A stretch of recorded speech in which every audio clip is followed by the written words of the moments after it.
Our next guest is an Emmy Award-winning comedian and writer. He's performing his one-man show, The Movement You Need, through November 7th at the Soho Playhouse. Please welcome back to the show our very good friend, Brendan Hunt, everybody.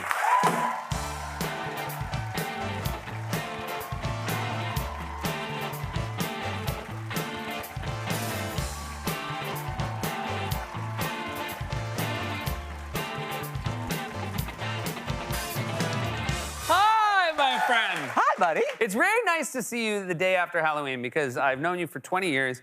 You have made some of the bolder sartorial choices over the years, and so I was very excited that you were going to get to spend Halloween in New York and very curious as to what you would dress as, and as often, it was super confusing. Yeah. I have a knack for like combo platter Halloween costumes that never work out. One year I went through 3 stages on like a party bus where I was dressed as Neo. Yep. Then later I added a Super Mario hat and mustache, and I was Mar-Neo. Yep. And then later, most unsuccessfully, I added a long curly black wig, and I was Mar-Neo Speedwagon. Yep. No. Yeah. No. If somebody had come up to you and gone, Mar-Neo Speedwagon, you would have known you were in the Matrix. This is all simulation.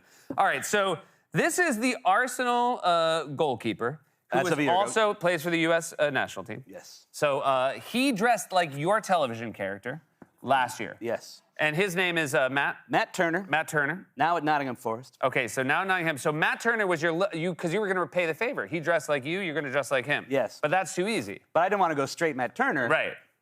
So I decided I would add a little something, and I went with Bat Turner. Bat Turner. So. Anybody yell out, "Oh, Bat Turner"? No, in fact, I only got to go to one party, and the people there, like I was like, sat down, had dinner, had the mask off, and finally, so I'm Bat Turner, and Matt Turner is a goalkeeper. Oh, thank you, God. Right. Oh, okay, great. But then you didn't let it go. You were like, I'm gonna amp it up one more time. Well, the opportunity arose. So you were Bat Turney. Okay. The best thing here is like you're just in a different part of the kitchen. And by the way, I want to point out, there's no other people at this party.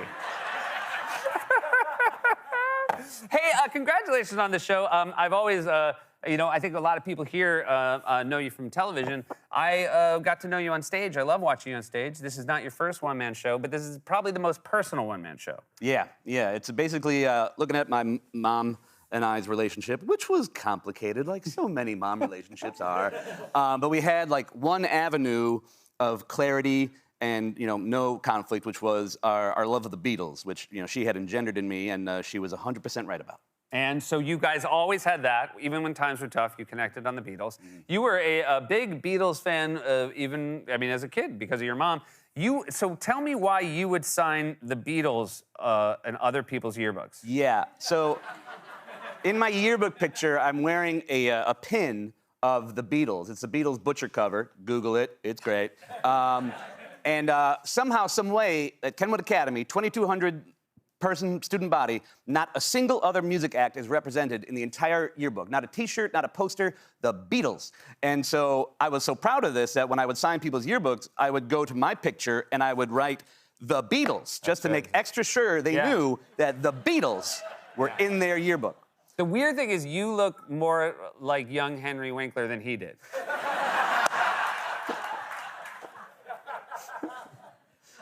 Is this a friend that wrote this? Yeah, so all that Beatles stuff didn't make me popular. Eventually, one of my best friends decided to deface my own yearbook with butt crust Beatles suck fan. And to his credit, I've never heard the word butt crust before or since. Yeah, no. It's a real, try it once and then abandon it forever. You talk about one of your first, or a memory that I guess has stuck over the years, is your mom introducing you to Yellow Submarine. Yeah, so when you try to think about what your first memory is, like you can't really know for sure. You're never holding a calendar. So I have 2 nominees, and they're both similar because I'm in the doorway watching my mom, and she's sitting in both options. The one, yes, lovely. She's watching a cartoon. It's late at night. I can't sleep. And she sits me down, says, "Nana, come here." My nickname was Nana. I couldn't say Brendan. I said Nana. Yep. And she's like, "This is Yellow Submarine." And I have a specific memory of John Lennon, like, climbing the tower of the lyrics of All You Need Is Love, and that he was making with his mouth. And I was like, that's really cool. And history will show such sentimental displays of love, not really my mom's wheelhouse, because the other memory that might be my first memory is, again, I'm standing in the doorway, and she's sitting, but in this scenario, she's sitting on the toilet, and she has her head in her hands, as she so often did, and she's holding a cigarette, and she sees me, and she sees a cigarette. She goes, "What? You want to try it?" I'm like, sure. So I smoked a cigarette at 3 years old. I coughed my lungs out, and I've never wanted a cigarette since. Yeah? Unorthodox, but effective. When they were like, when she went to the doctor and was like, why can't he say Brendan? And he was like, I don't know, is he smoking? When did he have his first cigarette? That might... Hey, so we met at Boom Chicago, and that's a comedy theater in Amsterdam, and they wrote a wonderful book about the 30 most important years in Dutch history. It's very tongue-in-cheek. It's really just a book about this great theater we were part of. And it got to add a chapter about the last 5 years of what their alumni have accomplished. And of course, you and Jason Sudeikis and Joe Kelly. There's a SAG strike, so we can't get into it. But you guys wrote a very special show. Some show. But you know, hashtag believe it was very good, and it's very cool to also hear how your time in Amsterdam informed that incredible piece of writing. Yeah, it was nice of them to do that extra, because there was a 25-year anniversary edition of the book. It was nice of them to do this extra book. Suffice to say, I was not on the cover of the 25th anniversary edition. That's right. That's the thing. You were like, you know what? I'm going to go out and make some cover-worthy work. Last thing, because again, you've had a good 5 years. You threw out the first pitch at a Chicago White Sox game. Mm-hmm. It's not the worst picture. You look like you might be doing all right here. I did okay. I did okay. You did okay? The only goal was not become a meme. Yep. And it worked out. Yeah, that's the thing. If you throw out a first pitch and no one ever talks about it, that's all you ever want. Because the only ones they talk about are the real bad ones. Yeah, please, just forget about it completely. How much practice?